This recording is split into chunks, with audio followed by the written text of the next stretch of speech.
Assalamualaikum dan salam sejahtera guys. Saya Roka Roki di sini. Ya, selamat datang ke channel saya Roka Roki. Kepada mereka yang masih belum subscribe, jangan lupa tekan button subscribe dan follow saya dekat platform sosial media saya yang lain, FB, Insta dan juga TikTok. So hari ni kita dekat Central Market guys. Kita dekat Central Market. Saya dah 20 tahun lebih dah tak datang sini guys. Tak meletakkan kaki saya kat sini. Dah 20 tahun lebih lah saya rasa. Last masa zaman sekolah tu. So hari ni kita dekat CM sebab kita ada majlis perlancaran ni guys. Royal Enfield. Motor apakah itu? Jom kita tengok.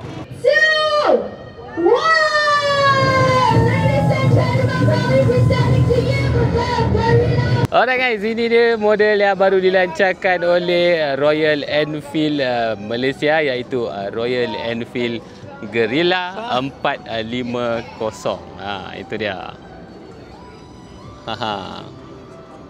Korang tengok sendiri. So yang Royal Enfield yang baru ni, dia berbeza sedikit dengan Royal Enfield yang sebelum ni. Dia lebih modern, rupanya lebih modern, lebih muda. So dia punya target market dia, target market orang-orang baru lah, orang-orang muda baru. So datang dengan dua warna, satu warna putih biru ni. Biru dia pun biru fluorescence guys, dan datang dengan warna kuning dan juga hitam ini. So motosikal ni dikuasakan dengan enjin satu silinder 452cc liquid cool, menggunakan radiator coolant yang menghasilkan kuasa sekitar 40 HP dan juga 40 Nm of torque. Enjin dia ni sebenarnya sama macam Royal Enfield Himalayan, and kalau korang tengok kat sini, exhaust dia pun lebih kurang sama saja macam exhaust Himalayan. Motosikal ni menggunakan sistem brake disc depan dan belakang. Depan single disc menggunakan kaliper daripada Bi-Brake, kaliper axial, dan belakang juga menggunakan disc dan kaliper daripada Bi-Brake juga. Tangki petrol dia cukup besar guys, 11 liter.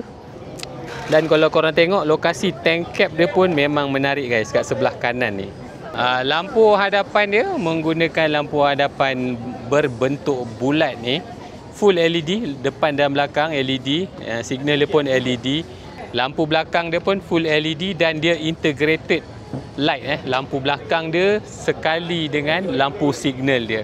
So kebanyakan motosikal baru dah memang buat cara macam ni. So pada saya prefer macam ni lah, memang cantik dan nampak kemas.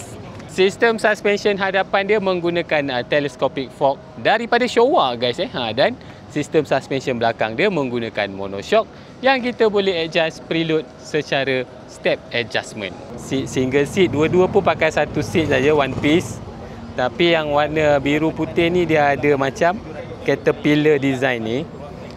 Yang warna kuning hitam tu tak ada. Paparan meter dia pula menggunakan design bulat juga dan full coloured TFT meters guys. Dan ini side mirror dia, cermin sisi dia pun design bulat juga guys. Memang motor ni bulat-bulat je lah. And motosikal ni dia ride by wire. Ada dua mode, iaitu performance mode dan juga eco mode. Inilah bunyi dia. Rem.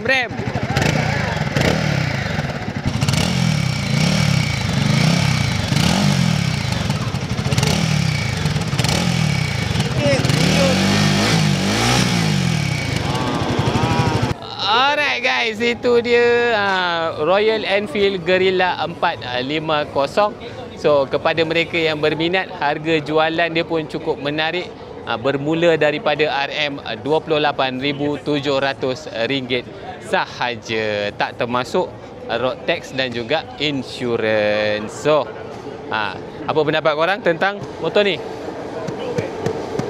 Bukan tu, itu kereta api. Itu kereta api. Daripada tadi buat video bunyi kereta api dan diganggu. Ramai awet guys. Saya dah 20 tahun tak datang CM, Central Market. Rupanya sekarang banyak gila awet. Awet ramai. Lawa-lawa. Kalau kurus pahala puasa. Kurus pahala puasa. Bahaya. Alright, selain daripada tu, diorang turut melancarkan warna-warna baru untuk Royal Enfield Classic ni. Royal Enfield Classic 350. So harga dia bermula daripada 22,000 sehingga 24,800 untuk warna-warna yang berbeza. Okey. Take note guys kepada peminat-peminat Royal Enfield Classic. Ni bapak saya ada sebiji ni Royal Enfield Classic. Okay guys, kita jumpa lagi di next video. Bye. Dulu saya PKP ramai je orang upload benda ni. Tapi dah tak ada dah sebab mungkin dah tak ada awareness dia kan. Tak ada So awareness. ini bagus lah kalau kita nak buat laporan apa semua. So kena ni lah, uploadkan kat handphone masing-masing. Apa nama dia? Bersama mencegah jenayah. Volunteer Smartphone Patrol, VSP. So kalau kita ada macam apa tu road bully ke anytime semua crimes kan, kita boleh buat laporan kat situ. Okey, terima kasih. Tak payah pergi balai. Bersama mencegah jenayah. Alamak. Pak.